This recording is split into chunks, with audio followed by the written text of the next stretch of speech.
Hips flexed chin up. Start by grabbing an overhead bar with an underhand or palms facing grip.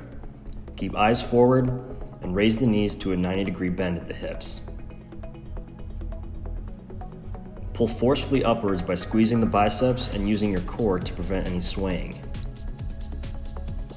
Make sure to lower yourself under control.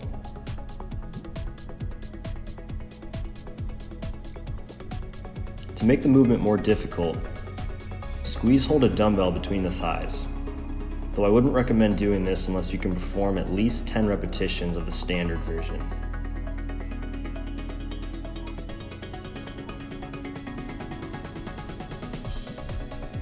The hip flex chin up is a really good way to increase core activation and strength during pulling movements.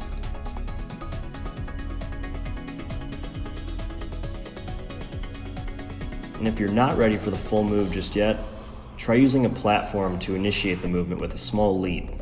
Just don't let this affect your upper body movement and midsection control. For your exercise prescription, check out fitnesspenpal.com or hit me up via social media.